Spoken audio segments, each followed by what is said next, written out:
Okay, back, but this time not in the basement. I'm on the second floor this time at, Drake Law Library. Let's go. So today, last time we covered promissory estoppel, and next in the restatements is the statute of frauds, but we're gonna go over that after going over the UCC and the restatement of agency. Um, because I'm gonna decide that, chronologically that makes sense. So I mean, I'm inconsistent. Um, this one's gonna be a longer video because I'm gonna try to get through all of it, and it's gonna be kind of quicker. But the UCC is a different kind of model code, and so before the restatements were model codes created and accumulated by very smart and prestigious lawyers that wanted to unify and make uniform rather rules of contracts, and it's cited very often. The UCC also follows the same kind of purpose. I believe the UCC was made in part with Carl Llewellyn. He wrote Bush, and it's like really famous lectures on your first year in law school. So a little plug. It's a goodie.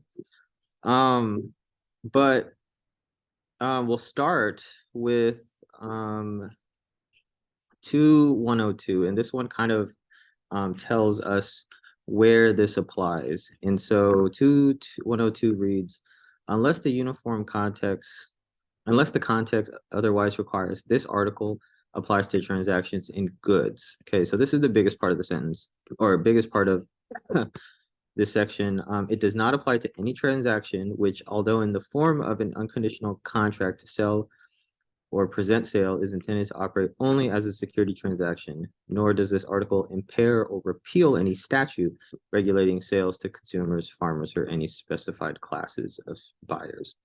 So, breaking it down, the UCC applies to goods. And so, if a transaction, an exchange, a contract, a supposed contract involves something that is not a service, and we'll actually define what a good is um down here in 2104.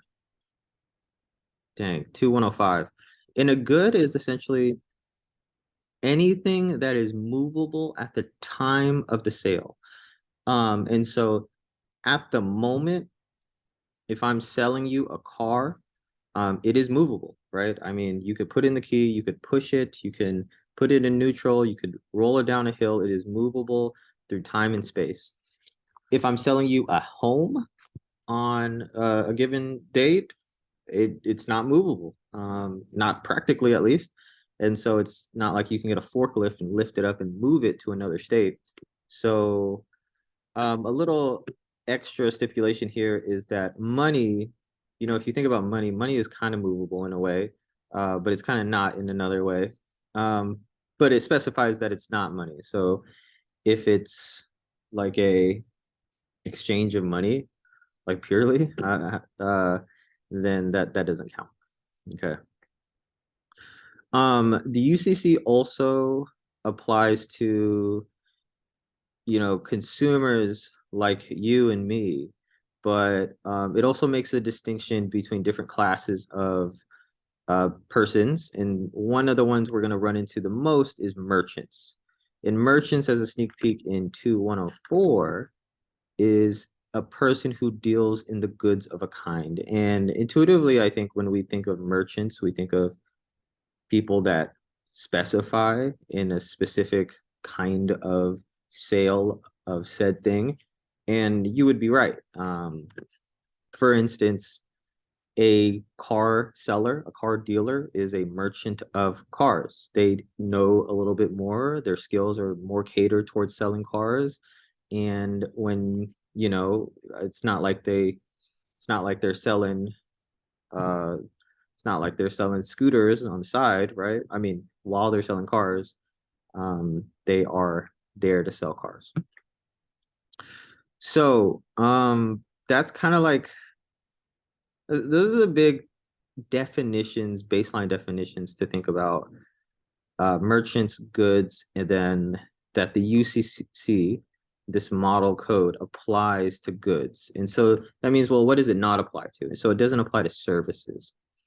And a certain dollar, yeah, not apply to services. And so, for instance, if I commissioned somebody to deliver something to me, and the separate thing that is being delivered is from another vendor, but I'm only uh, asking this person or persons to deliver said items to me.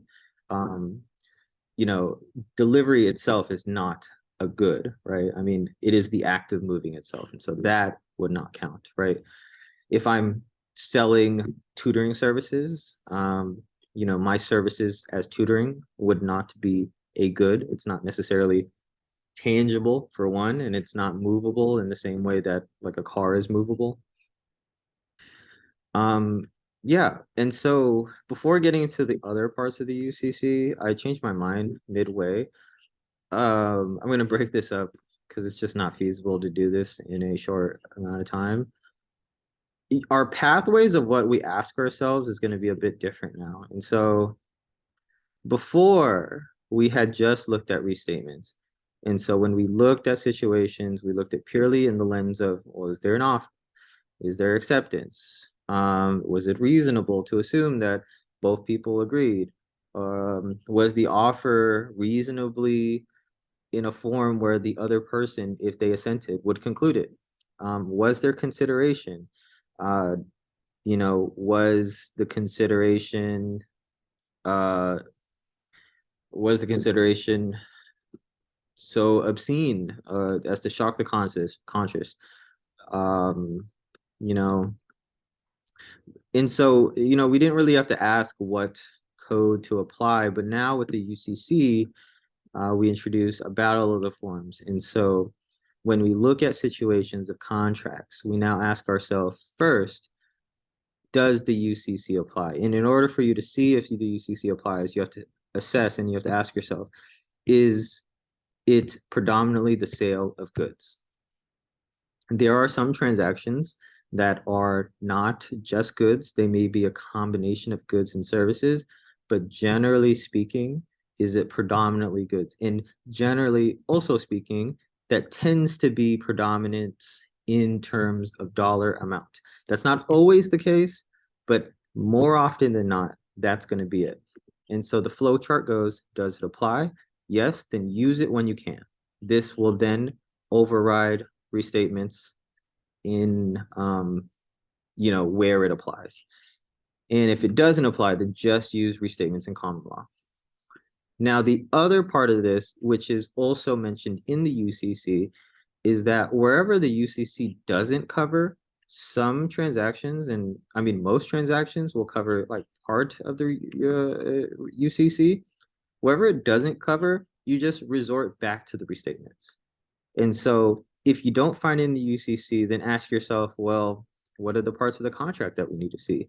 Offer, acceptance, consideration. Let's run through the list of restatements to make sure that it follows all the rules.